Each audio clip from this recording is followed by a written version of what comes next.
Okay, now it says the diagram below represents a cell that can be used to electroplate a tin metal with a thin layer of silver to improve its appearance. Okay, we are electroplating with silver, so let's get to it.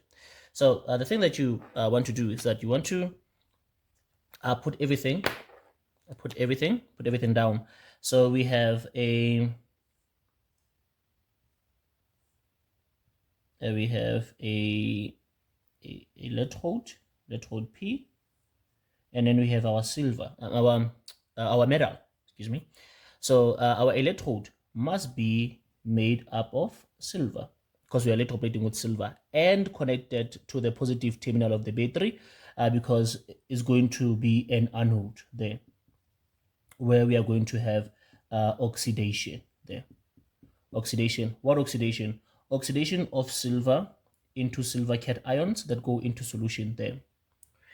Now our metal has to be connected to the negative terminal there. This is going to be our metal. A metal is connected to the negative so that it becomes a cathode. In an electrolytic cell, the cathode is negative, whereby we are going to, we are looking for, let's do this over here. Let's say is going to be a cathode because on that electrode, on the metal, we want reduction. Reduction must occur on the metal there, so that we can have that layer that layer of silver there forming there. Now let's start here. Let's say now that in solution, what are we going to have inside the solution here? We are going to be having an electrolyte, dissolve an electrolyte of silver, like silver nitrate there. And then the nitrate is going to be a spectator ion, and then what we are looking for actually is a silver cation that are in solution there. But in solution we have silver nitrate or silver chloride. So but that anion is a spectator. So the silver here, this silver over here, the silver cation will be attracted towards that negative metal, and when it gets there, the silver cation, it gains an electron and becomes silver. That silver that is formed there is the one that forms a layer around the metal. It forms a layer around the metal. So we have a layer of silver there as an observation. This side, because silver is oxidized, silver is we are going to see this silver electrode here is going to be eroded or is going to lose mass there. So we are going to have erosion as an observation there. So erosion as an observation, layer of silver as an observation, this side over here. Reduction half reaction over here, reduction of silver cations, and then oxidation of silver into silver cations there. And then now that's why we say that the concentration of the electrolyte remains the same. The concentration of silver cations remains the same because the rate of reduction is equal to the rate of oxidation there.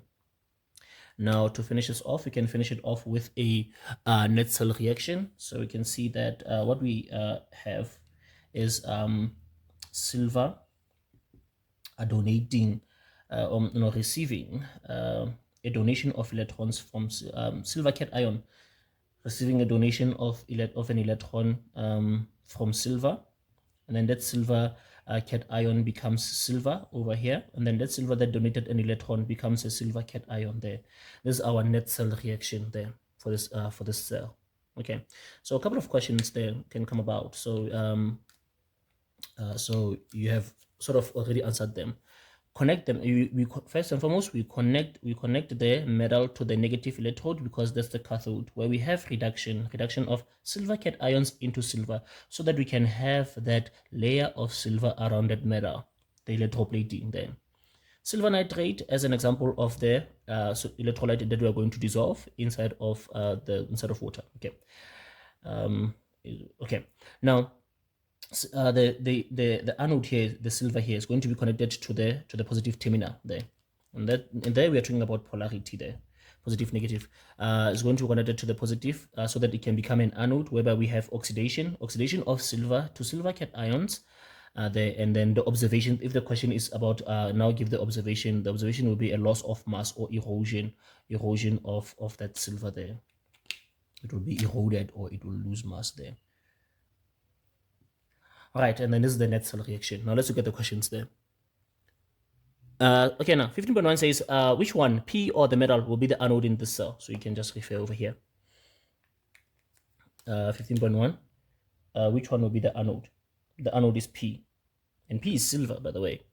15.2.1, write down the name of the symbol of the element which electrode P is composed. So what is electrode P? What is it made up of? The anode, because we're electroplating with silver, the anode is silver. So it says name or symbol. We can give the name, or we can give the symbol, silver there. 15.2.2, name or formula of the electrolyte that has to be used to achieve the desired results. Okay, now what is the electrolyte that is used? It has to be a silver electrolyte. So the spectator can be a chloride or a nitrate. So let's go with nitrate there. So name or formula, so is you can say name, we can say silver silver nitrate, or you can say AgNO3 symbol. So either one of them there. Okay. And then it says then 15.3, S is now closed. Write down the visible changes that will occur at the following electrode P and the metal. All right. So what are we going to see on the metal? On the metal, we are going to see a layer of silver. Silver will start now to coat the layer of silver there. If the question now, just in case the question says, write down the reaction that shows that formation of layer of silver that forms a layer. The formation of silver that forms a layer is the reduction of silver cation ions that form a silver that forms a layer. All right, and then 15.3.2 at electrode P on that silver is eroded, erosion or loss of mass. Then we are going to observe erosion or loss of mass. 15.4, write down the half reaction to support the answer to 15.3.2 that shows the erosion, the loss of mass of silver, the oxidation of silver. 15.4 there to support that, this reaction over here, the reaction whereby silver goes into solution to become silver cation after losing an electron there. 15.4 now says how will the concentration of the electrolyte change during the electroplating process? Write down increase, decrease, or remain the same. It remains the same. 15.4 again. Okay. All right. 15.4 again. Okay, it's fine. What will happen? The concentration remains the same. The concentration remains the same. This is because the rate of oxidation is equal to the rate of reduction there. So this is if this is reduced, it's replaced. It's reduced. It leaves the solution by reduction, but it is replaced by oxidation, the silver cation.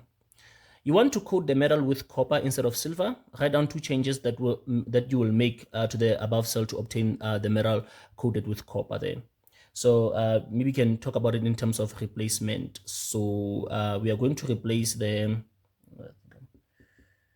let's say if we are going to electroplate with copper, that means this electrode, the anode replace, you can say replace silver anode with copper anode with copper. So that's number one. Number one, the first thing is that this is no longer going to be silver. What is going to be oxidized will not be silver, it will be copper. So we'll remove this and then we put copper there. And then if it's copper there, it means inside of solution as well there, the solution should not be silver nitrate, it will be a copper solution there. Replace the silver solution with a copper solution. Copper solution like copper sulfate there. So we can also say, let me write that answer over here. Also replace the silver solution with a copper solution, like for example like copper sulfate there. Replace copper silver electrolyte with the copper electrolyte there. So we change the electrode, the anode electrode, as well as the electrolyte there, the two changes that we make there. If we are going to electroplate with copper. So 1, 2, and then 3 remains the same. 4, 5, 6, 7, 8, 9, and 10 there. All right.